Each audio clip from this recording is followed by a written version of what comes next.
Olá, pessoal. Vamos ver se temos alguém na audiência. Pessoal aqui do Facebook também, uma aula. Olá, pessoal. Vamos ver se temos... Deixa eu tirar o retorno aqui, né? Tá ótimo.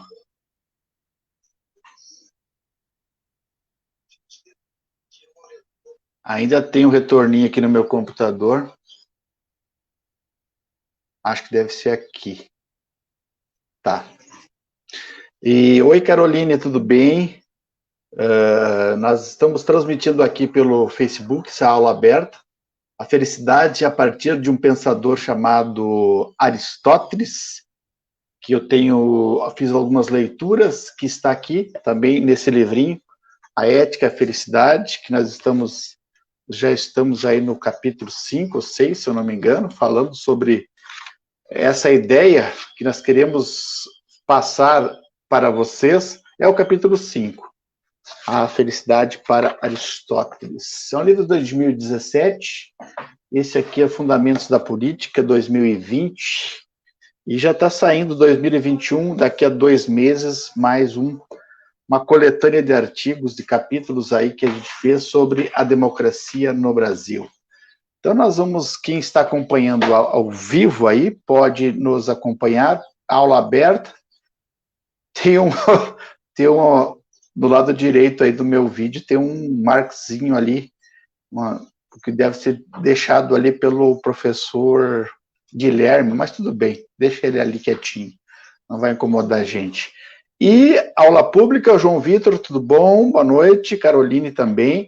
E depois eu baixo esse vídeo pelo YouTube e boto lá também no Moodle, né, para vocês também terem uma ideia sobre o que nós vamos falar hoje. É uma ideia muito simples, muito legal. Gosto muito do conceito de eudaimonia,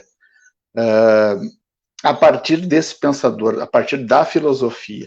Você sabe, então, que nossa proposta de curso na universidade é uma desconstrução daquela ideia de felicidade que passa por emoções, passa por sensações, que passa muitas vezes por como eu estou me sentindo bem, eu comprei uma calça, um carro, uma casa nova, estou viajando, estou sentindo euforia. Não, a felicidade, a partir da filosofia, ela tem uma outra realidade, tem uma outra sentimento, é uma coisa mais profunda, mais sensível no aspecto interior, né? Não nas sensações externas.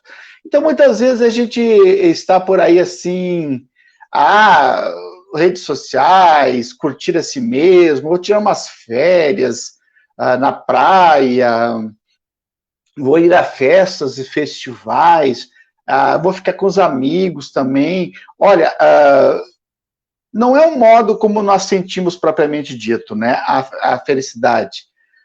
Por isso que nós vamos desconstruir esse modelo.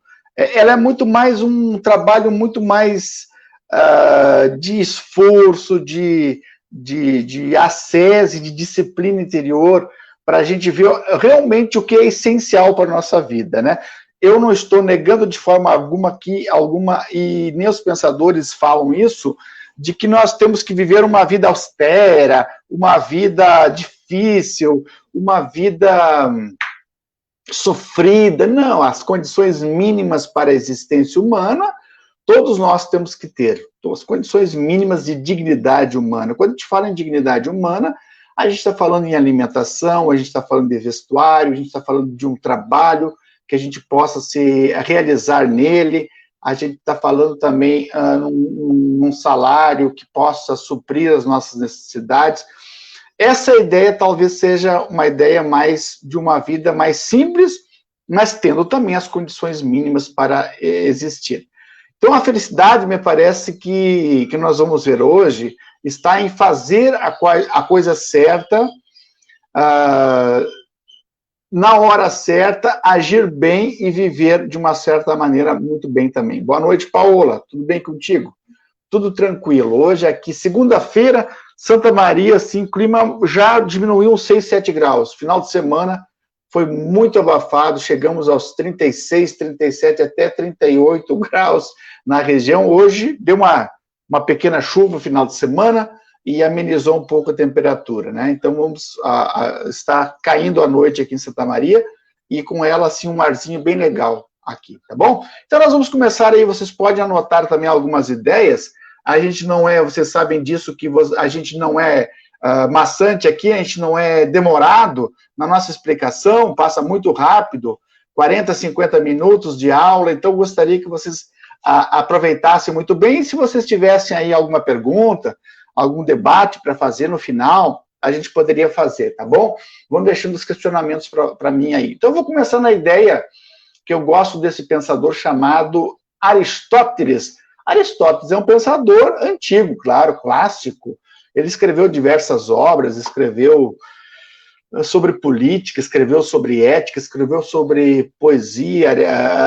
Então, é uma enciclopédia de saberes. Eu gosto muito, eu vou me deter aqui, mais no aspecto da ética a Nicômaco. Então, eu gostaria que vocês anotassem, que talvez vocês lessem o livro 1 e o livro 2. É muito pequeno, é muito rápido.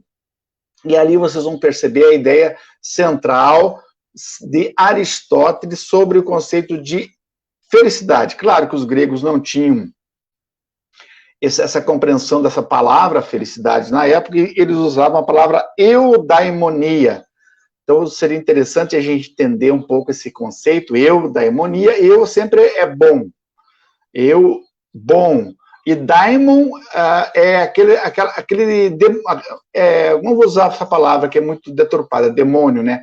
É esse daimon, essa voz interior que nós, na herança cristã, temos como a voz da consciência. Então, eudaimonia é quando há uma sintonia, uma sincronia entre o meu bem-estar, o meu viver, a minha essência. O que eu sinto por dentro, na verdade? Então, eudaimonia é um espírito bom que eu tenho junto comigo e que muitas vezes eu estou pensando e eu também estou consultando essa voz interior. Eu estou em pleno diálogo com essa voz interior para que eu possa agir e viver bem. Então, a gente não pode esquecer ou negligenciar aquela voz interior, dar espaço para que o meu eu interior seja, de uma certa forma, ouvido, de certa forma, ser escutado. Eudaimonia, então, é um espírito bom, é uma luz boa que eu tenho dentro de mim e faz com que eu haja, de uma certa maneira, também uma boa conduta humana. Então, vocês vão perceber que os gregos tinham essa percepção desse mundo do cosmos ordenado, e que todos nós temos, de uma certa forma, uma função nesse cosmos, nesse ordenamento cosmos, cada um tem uma participação. Então, vocês vão perceber, como a gente vai falar depois, que a eudaimonia, a felicidade, é você ter nascido para fazer e fazer bem feito aquilo que tu fazes. Então, há um ordenamento cósmico. Então, claro, o professor Clóvis de Barros Filho, que é um professor famoso na mídia, nas redes sociais, na televisão, ele fala que cada um, quem já não assistiu às suas aulas, às suas palestras, né, ele é um professor de ética e também tem livros sobre felicidade, e me ajudou muito na compreensão também. Ele diz que cada um tem uma finalidade, cada ser tem uma finalidade do mundo. Ele usa essa palavra assim, o sapo sapeia, a maré mareia, todo mundo tem uma função, e o homem nasceu para ser feliz, natureza humana. Então, cada um de nós tem um sentido, que nós nascemos para fazer e fazer bem feito aquilo que fazemos. Então, ele fala assim, muitas vezes nós precisamos até demorar naquilo que a gente vai fazer na vida, demorar. Mas quando a gente se encontrar naquela ordem cósmica e perceber que aquilo que tu queres fazer, ele diz que tem que se jogar de frente. Ele conta sempre essas histórias nas palestras, nas aulas dele, que ele aos 10, 12 anos, assim, foi dar uma aula de geografia e se entusiasmou com aquela discussão, e todos estavam de olhos esbugalhados olhando para ele. Ele começou a se encantar com o discurso, começou a inventar história, e ele percebeu aos 10, 12, 13 anos, sei lá que idade ele tinha, que a vida dele seria de ser professor, de transmitir conhecimento. Então, ele se encontrou rapidamente. Então, você que está aí nos assistindo, que está na aula agora, escolheu esse teu curso da saúde, das engenharias, das ciências sociais. Então, tentar se aproximar daquilo que você gosta de fazer. Muitas vezes as pessoas estão deslocadas no mundo ou estão fazendo algo que, na verdade, não tem uma aptidão, não tem uma vocação. Eu sempre, quando estudei no colégio de padres, utilizavam muito essa palavra, vocação. Vem de vocare, vem de um chamado. É uma coisa que puxa, é uma coisa que instiga. Por exemplo, eu gosto dos números, eu gosto dos cálculos, eu gosto da área técnica, eu me apaixono por cálculos. Bom, você está na área das engenharias, mas a minha questão é a saúde, o tratamento, o cuidado do outro, né, a prescrição médica, estou no caminho certo. Agora, se você não gosta de tratar como seres humanos, então você tem que ter o outro caminho, outra realidade, para você poder se adaptar naquela realidade. A pior coisa do mundo, se o professor de Djalma não gostasse de ler, não gostasse de estudar, não gostasse de pesquisar, não gostasse de escrever, não gostasse de dar aula, não gostasse de encontrar os meus alunos, não gostasse de falar, dar uma palestra, então seria para mim um sofrimento muito grande. Então, a felicidade, vocês estão percebendo, é de fazer e aproximar muito daquilo que você está fazendo e gosta de fazer. É essa a ideia que está lá na Ética Nicômaco do Aristóteles, que deve ser lido por vocês, assim, ajuda um monte. Tem na internet, se vocês tirar 20 minutos na semana, 30 minutos, vocês vão perceber que riqueza tem esse argumento da Ética Nicômaco. Nicômaco é dedicado ao seu filho, né, Aristóteles. O pai dele era o Nicômaco, médico, né, claro, não, médico bem diferente dos de hoje, médico, quem sabe, lá em 400 anos antes ainda da nossa era, que era, quem sabe, tratar de algumas ervas, de alguns ferimentos, né, mas muito precariamente, né? E o seu filho também era chamado Nicômaco e ele dedicou essa obra a ele. Então, vamos ver, Aristóteles. Vocês perceberam, então, que as nossas aulas estão tendo uma sincronia histórica e uma cronologia. A primeira aula foi a apresentação do curso, vocês nos acompanharam. A segunda aula, a gente deu uma ideia geral do que é a felicidade, o autoconhecimento, a simplicidade da vida. Depois eu até anotei aqui na terceira aula o que nós podemos aprender dos mitos, essa riqueza, através de metáforas, através dessa linguagem. Tem um ensinamento ético por detrás dessas alegorias, dessas metáforas, para a gente viver e viver bem. O mito em si, ele não é de todo assim descabido, de todo incompreensível, de todo abstrato, metafórico, não. E a mitologia grega é muito rica dentro desse aspecto, que ajuda a gente a ter uma conduta ética também a partir da mitologia.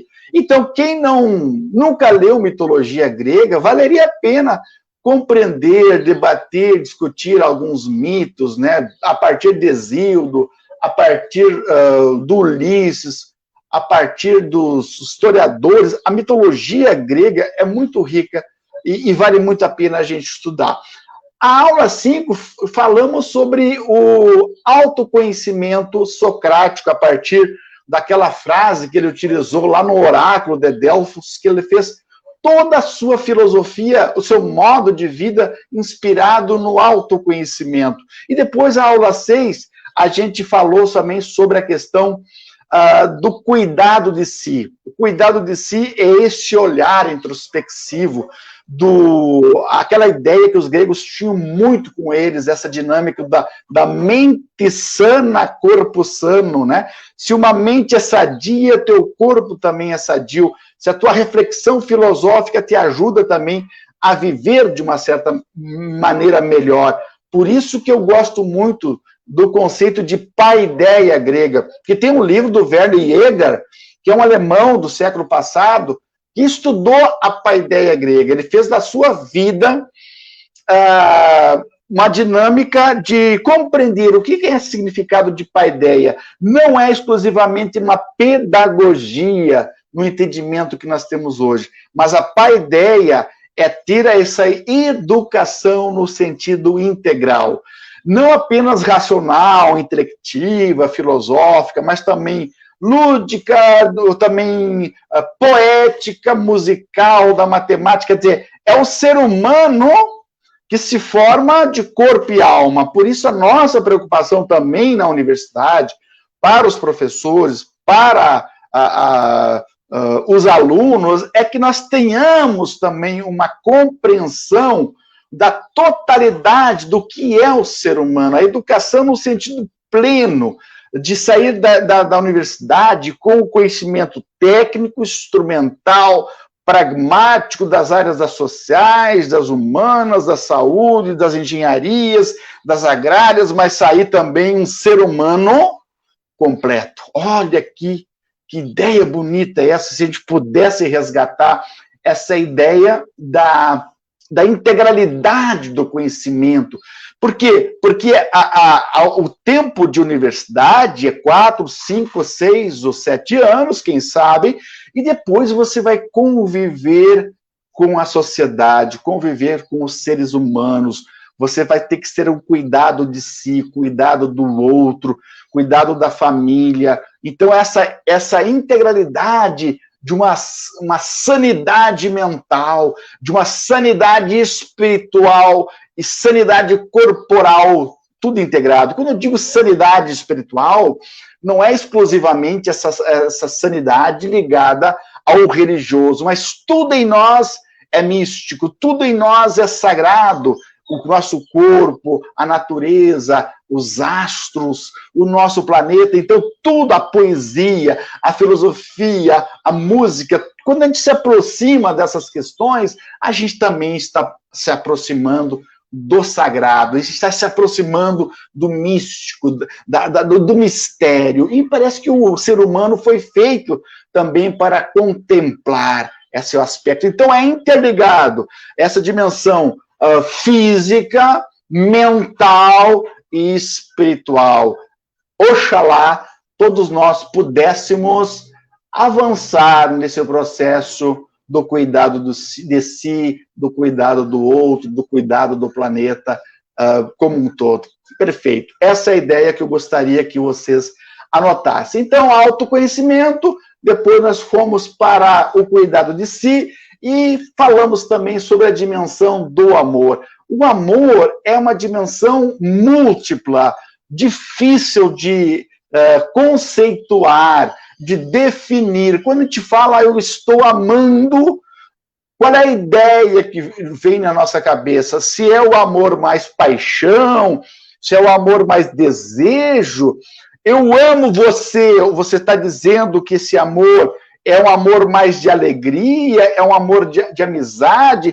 Quando eu digo amo você, também é o amor que se diz, se dá no Caritas, se dá na caridade, se dá no amor de ver o outro crescer e também, muitas vezes, faz com que eu decline as minhas vontades. Então, a definição de amor pode ser eros em Platão, pode ser filia, amizade em Aristóteles, pode ser alegria em Spinoza, pode ser ágatos, pode ser a caridade no amor cristão. Então, essa definição múltipla de amor é fantasticamente e uma aula, assim, e até vocês, quando se reunirem com a família, com os amigos, quando puderem, claro, agora a gente está bastante isolado, mas definir e procurar debater sobre esse conceito de amor, que tem várias faces, várias facetas para a gente compreender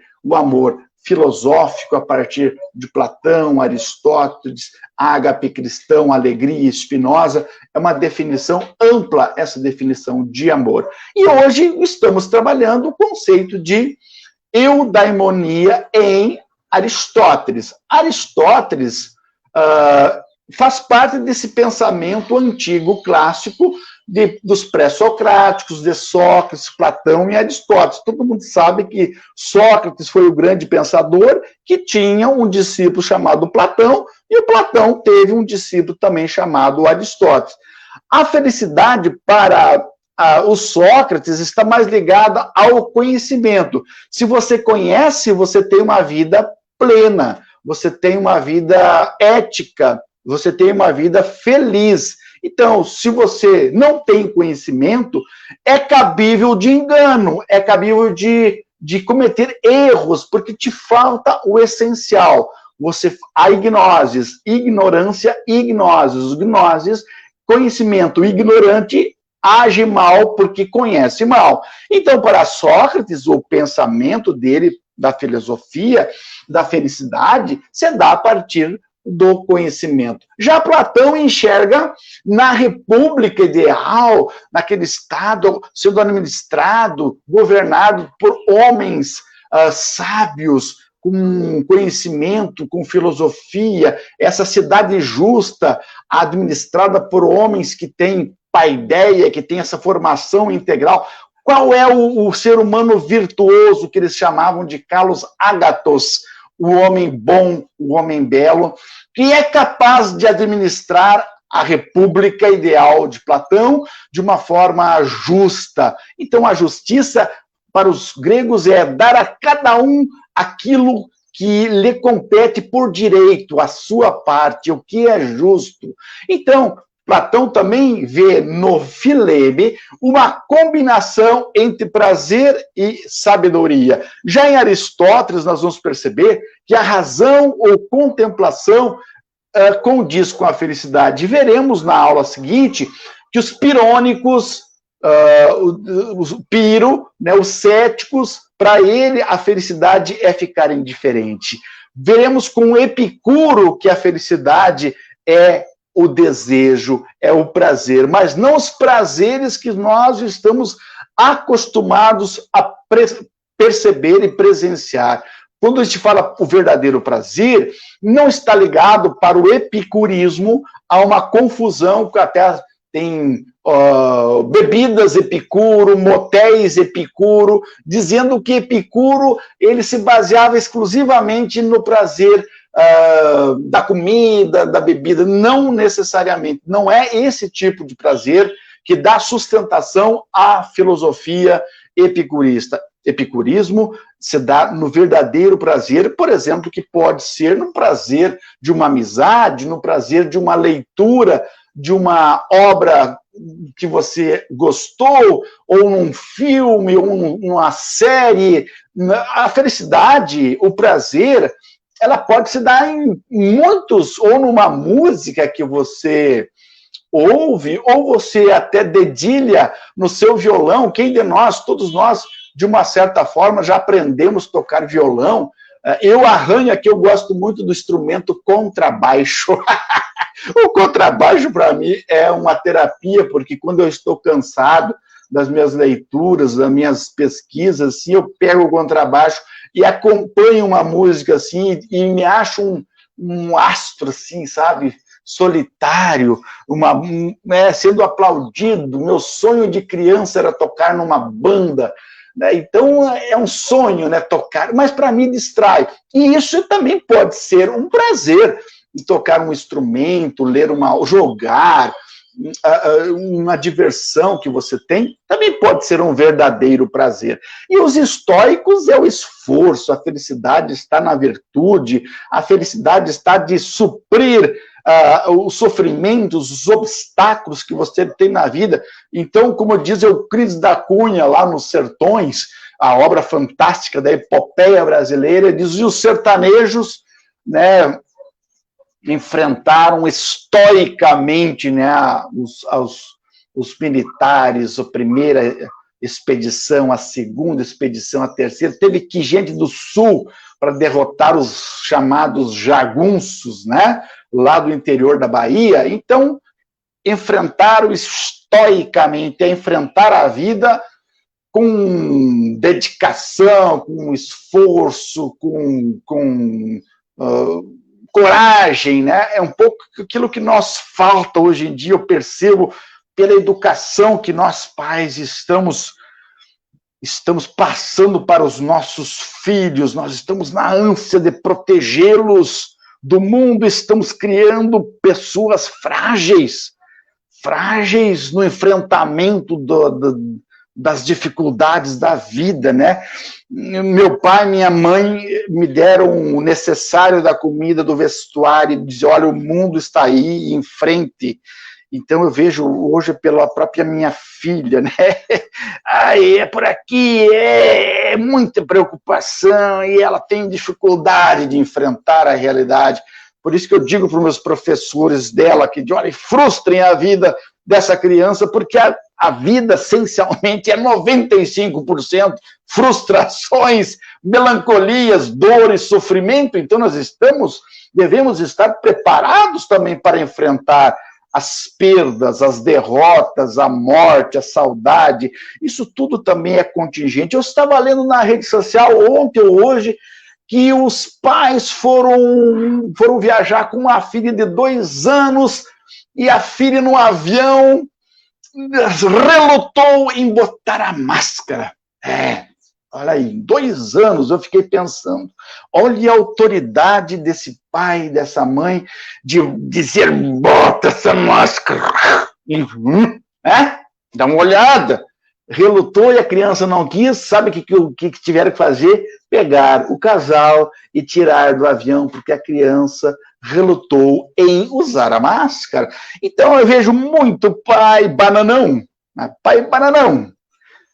não tem autoridade de voz, não é nenhum tipo de violência, olhar, o respeito com o pai, a determinação. Eu vejo mães negociando com crianças em supermercados. E aí, filha, nós vamos comprar o quê? Né? Uma criança soubesse. Ou quando a gente podia sair, olha, a gente vai sair para tomar um lanche. Você quer o quê? Pizza, cachorro-quente, isso, aquilo. Eu não quero nada disso aí! Sacramenta. Quando a gente era criança, tinha feijão e arroz, e a gente olhava o pai e a mãe e dizia, é isso aí que tem, meu filho, se não está com fome, né, coma mais tarde um pão e melado. E quando a gente estava com sede, quando a gente ia num jogo de futebol, a gente ia na sangue e tomava água. Então a gente sobreviveu. Então nós precisamos, como os estoicos, nós precisamos de uma certa garra. Para a gente é geração, eu falo para minha filha, geração mimimi. Que isso? Vamos enfrentar a vida? Tudo para ti, um não para ti é um desanda a maionese, se você receber um não, olha, filha, a vida da gente é 99% não.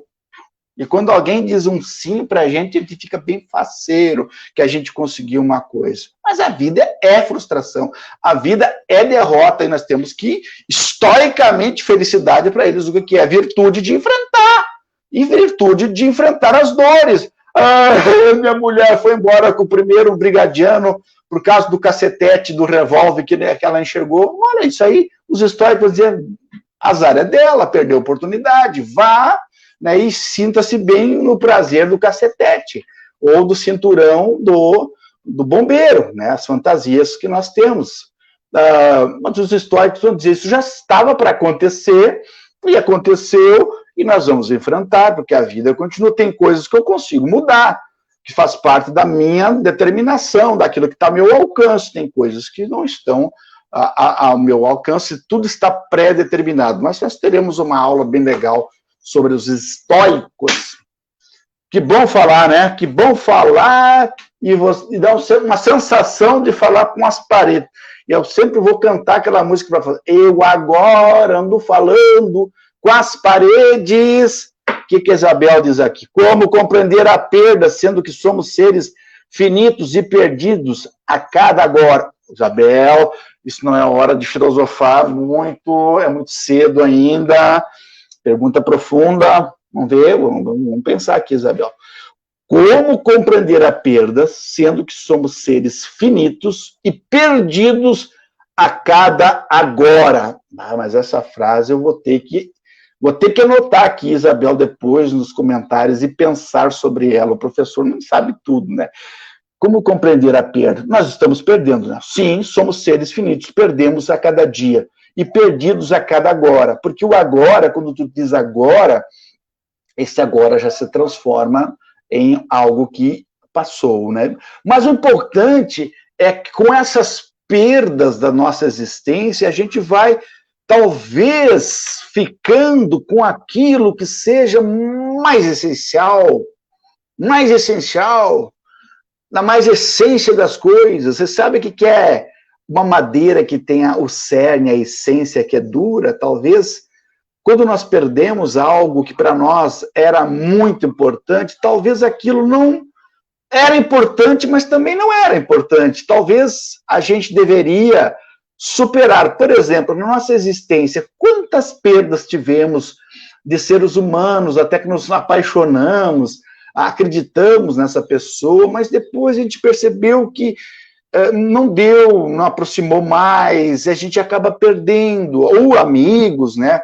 Ou aquele emprego que a gente tinha, acha que talvez fosse muito essencial e foi importante, mas de repente perdemos e vamos em frente. A vida talvez, né, Isabel, seja esse recomeçar, essa pedra, não sei se tu lembras, Isabel, que tu leu aquela história do Sísifo, que rola a pedra sempre do vale, né, ao cume de uma montanha. Um esforço hercúleo, empurrando, e quando ele chega perto do topo, o que acontece com ele? Ele tropeça e essa grande pedra rola por cima dele e volta sempre no vale. E aí começa novamente esse esforço de empurrar a pedra. Talvez a existência humana seja exatamente isso, Isabel, de empurrar a pedra e chegar, na tentativa de chegar ao topo. Chegar ao topo, para nós, quem sabe, não nos compete nessa existência. Talvez sejamos sempre meros empurradores de pedra até o cume da montanha, a pedra de Sísifo. Porque se nós chegarmos no cume, seremos seres perfeitos, seremos seres completos. E quando falar em seres humanos, é isso que você falou, é incompletude, é finitude, é limitação, é um ser que não é completo. Seria legal a gente ser completo, mas aí não seríamos humanos, seríamos divindades, seríamos anjos, mas a contingência humana está carregada de dores. A contingência humana está carregada de momentos bons também, de prazeres, mas também da tragédia.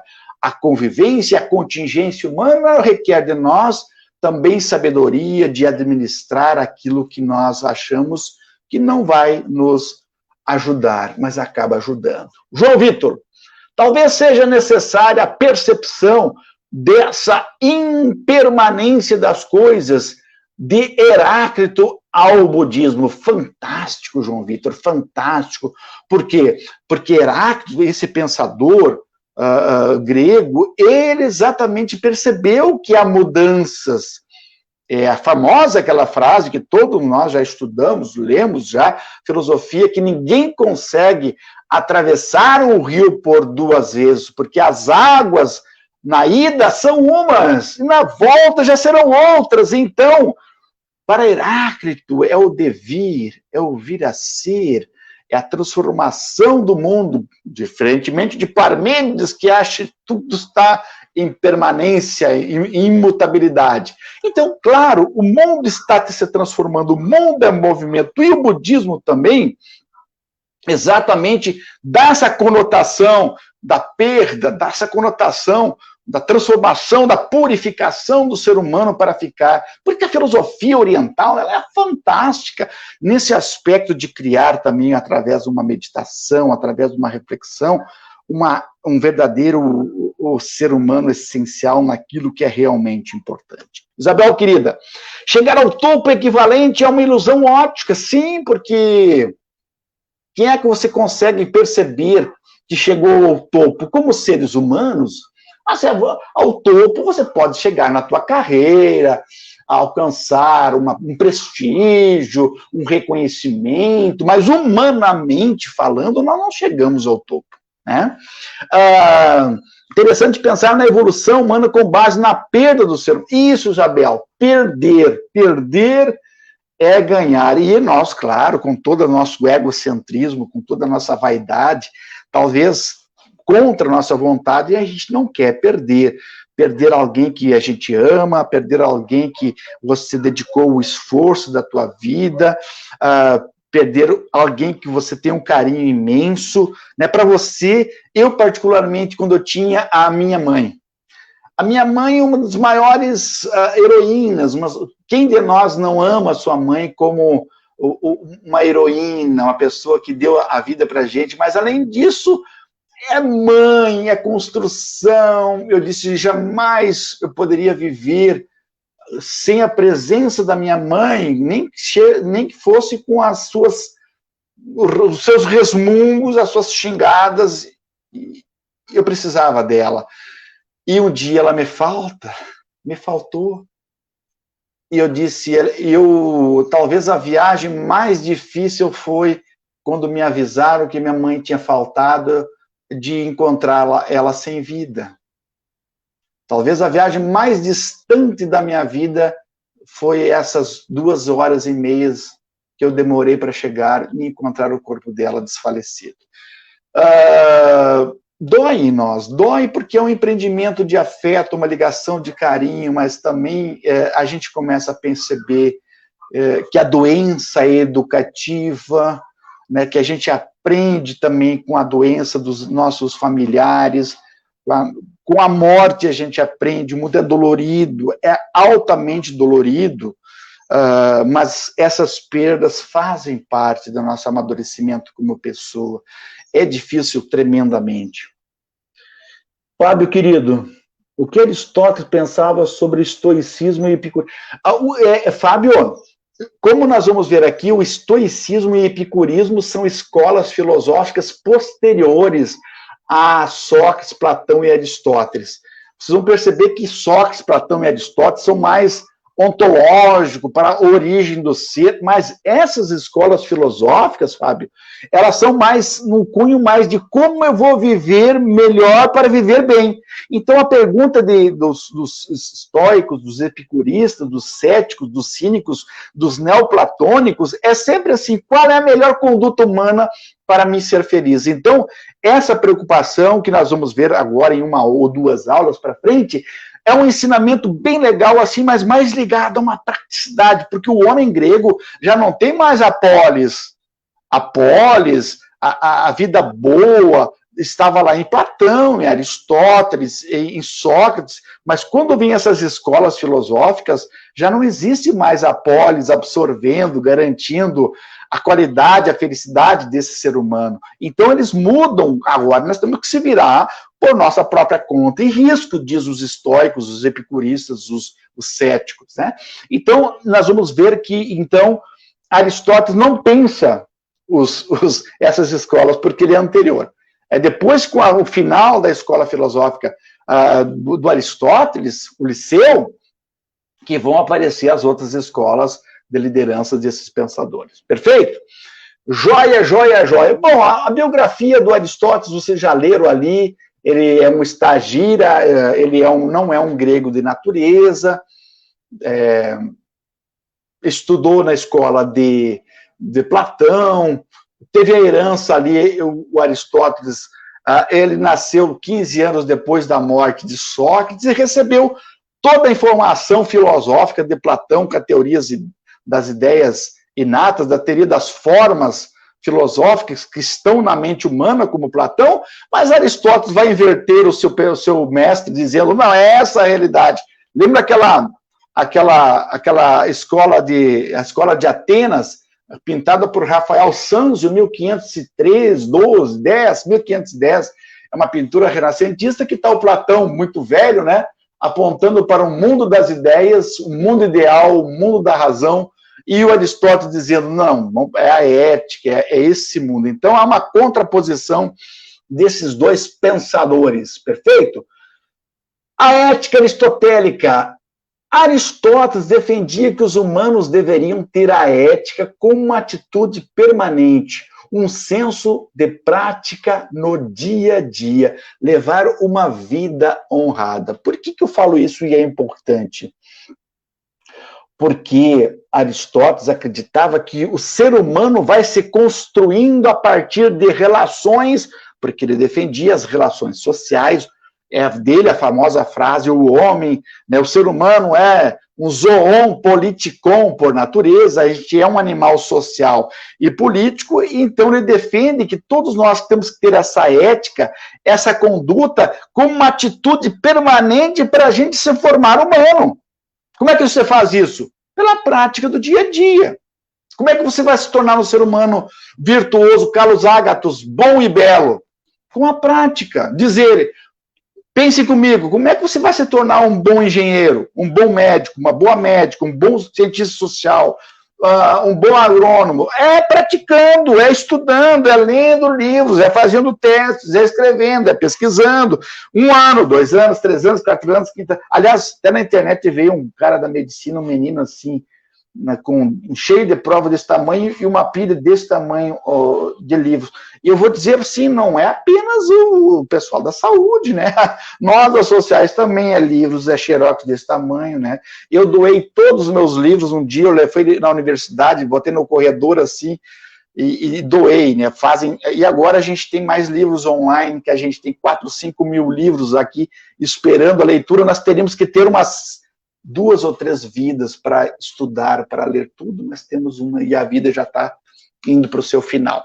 Mas tudo bem, vamos lá, enquanto tiver... Então, ele acha assim, ó, que para se tornar um bom ser humano, você tem que ter a prática educativa da ética. Ética é hábito, você vai se humanizando, você vai se tornando humano. Como? Com quem? Com a sociabilidade. Eu já falei essa ideia, vamos repetir. Vamos pegar o ser humano no seu nascimento e vamos jogar ele no lugar deserto, floresta. Primeiro, ele não vai sobreviver, porque ele precisa de todas as necessidades de alimentação, de afeto, de calor humano, de leite, da mãe. Diferentemente dos outros animais que, ao nascer, já vão instintivamente já no seio da mãe para se amamentar. Então, o ser humano morre. Mas se porventura ele crescer até 4, 5 anos, ele não tiver esse contato humano, até experiências foram feitas nessa questão, ele não vai desenvolver o seu lado humano, racional, ele vai imitar os bichos, as aves, os lobos, né, aquilo que ele percebe. Então, como é que a gente vai se humanizando? A gente vai se humanizando com a mãe, com o pai, com o irmão, com os amigos, com o professor, com a professora, a gente vai treinando socialmente para se tornar um homem, uma mulher, um ser humano, Carlos Ágatos, um homem virtuoso, que ele chama lá de areté, o homem, um ser humano com areté, com virtudes. Então a presença, aquilo que o Joseph Campbell e o James Hillman falam muito, norte-americano, né? Nós precisamos de balizadores na vida. Quem são os balizadores? Imagino vocês andando numa estrada, um asfalto desértico, aí de noite, né? Um fundão.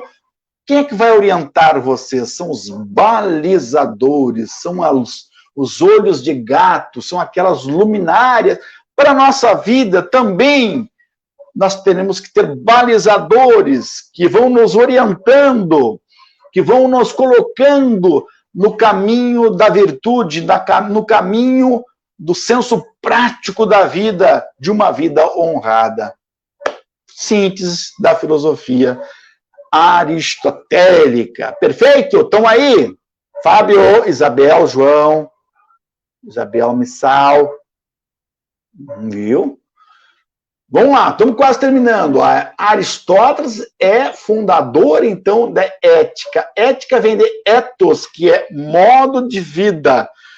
modo de ser da natureza humana. Só os seres humanos têm ética. O formigueiro não tem ética, não tem valores dentro de si. É instintivamente eles fazem a operária, vai limpando, a rainha tem a sua função de procriação, né?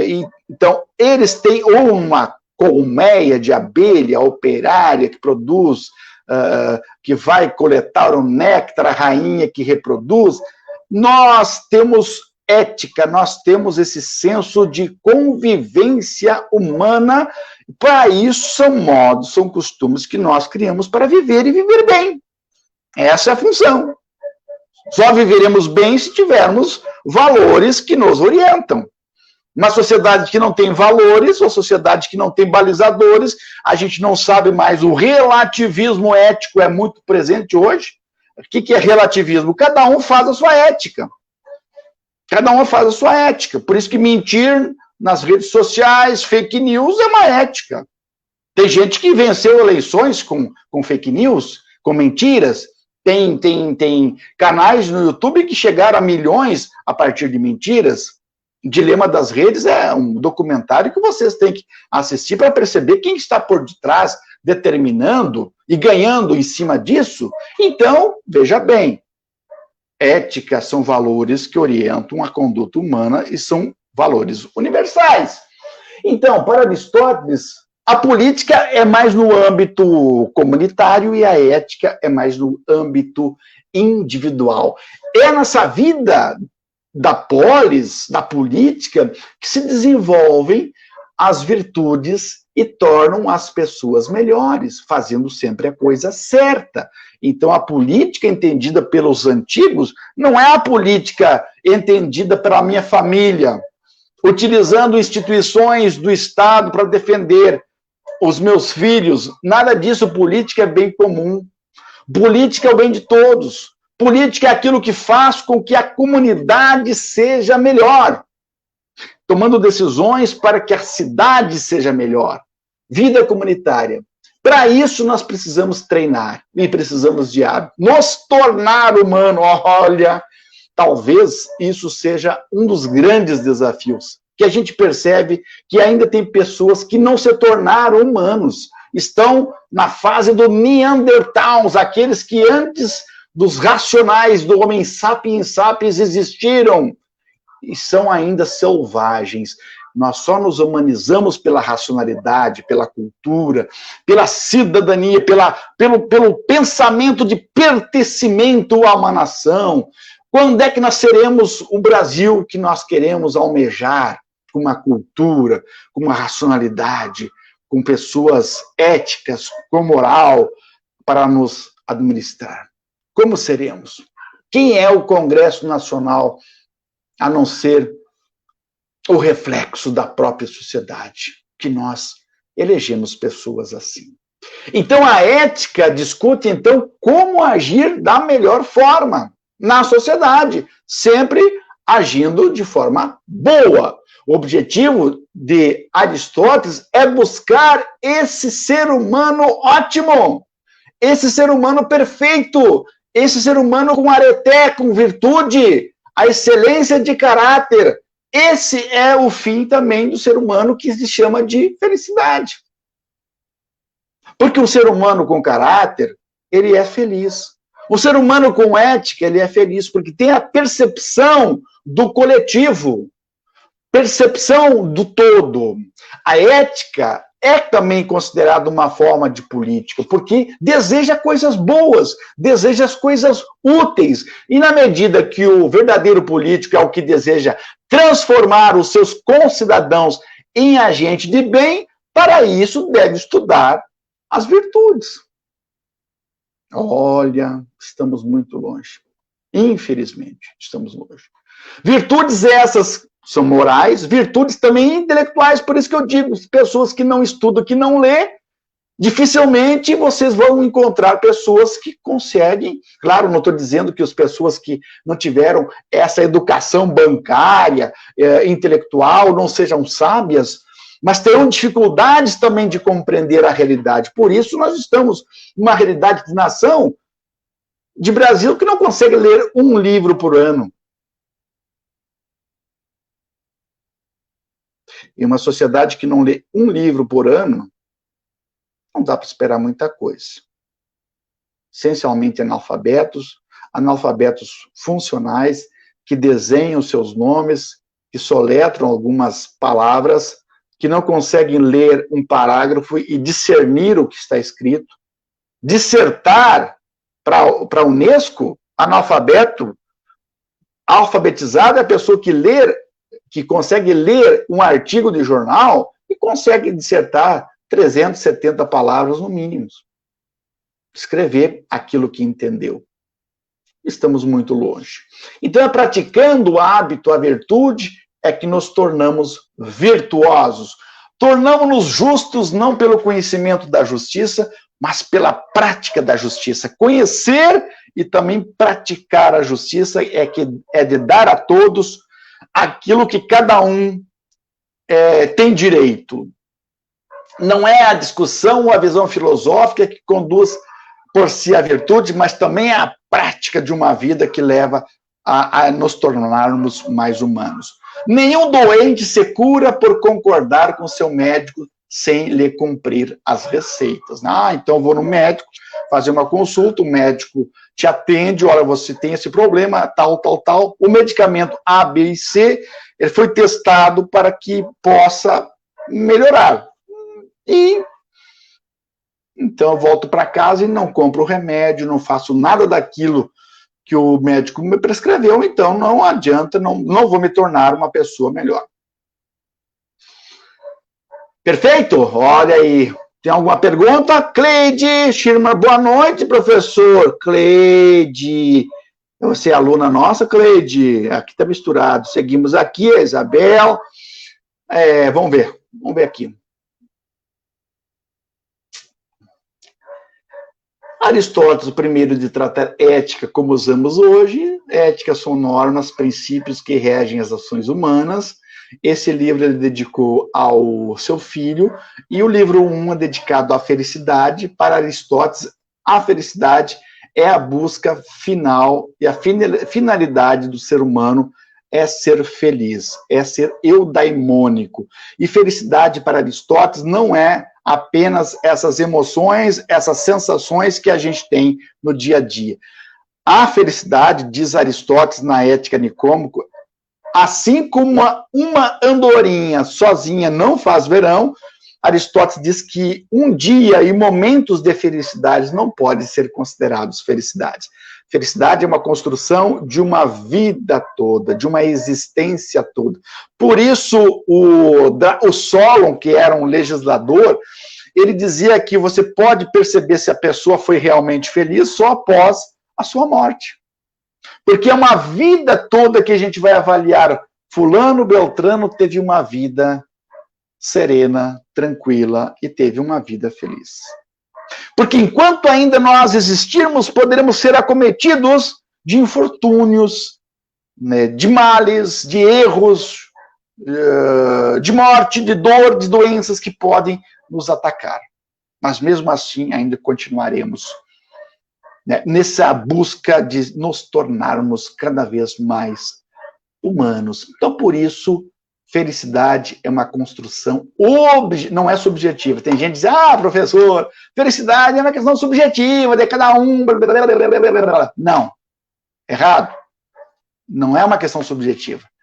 É uma questão contrária, é objetiva. É objetiva porque hoje eu faço ações que serão repetidas amanhã, depois, que vão me construindo como seres humanos, objetivas e concretas, ações do nosso dia a dia que podem me causar tranquilidade. E os gregos têm uma palavra muito bonita para esse conceito, que eles chamam de ataraxia, que é o conceito de serenidade, tranquilidade, serenidade de espírito, né? Tranquilidade de alma, para eles é uma construção de uma vida, né? Também eu gosto muito dessa ideia que Aristóteles joga aqui, que é a questão do meio termo, da mediania, da medida justa. porque eles querem evitar, os gregos, no certo sentido, os excessos, tanto da extrema, da falta, como daquilo que te acumula demais, né? Então, lá no oráculo de Delfos, tinha duas frases, uma é o conhece a ti mesmo, e outra estava escrita nada em excesso, nada em excesso. Então, se você vai rezar, não reze muito, que você vai encher a cabeça dos deuses, que o Deus vai ficar bravo contigo, está pedindo muito, né? Se você vai dormir, não durma muito, né? Se você vai comer, não coma muito, sempre a mediania, para que você não ultrapasse a natureza. Então, esse é o princípio do meio termo. Perfeito? Olha, tem muitas ideias legais aí, né? Tá bom? Acho que por hoje seria mais ou menos isso. Opa, já passou quase o tempo aí. Então, a gente agradece aí o pessoal que ficou com a gente. Dá um tchau, boa noite. Espero que as minhas ideias possam ter ajudado vocês a pensar um pouquinho sobre esse conceito de ética e felicidade. É um curso muito legal que a gente vai lançando ideias que eu vou passando para vocês, sempre no intuito assim, não de passar, transmitir, mas também de relembrar essas ideias para a gente também poder viver e viver melhor, né? Então, eu agradeço a presença de vocês. Semana que vem, aula normal, véspera de Natal, semana que vem ainda é aula tranquila, perfeito? Tá? Um beijo no coração, fiquem bem, a gente se encontra logo, logo, esse vídeo, logo, logo será também colocado no YouTube e colocado lá no Moodle, para vocês acompanhar lá. Em frente, em frente. Bom?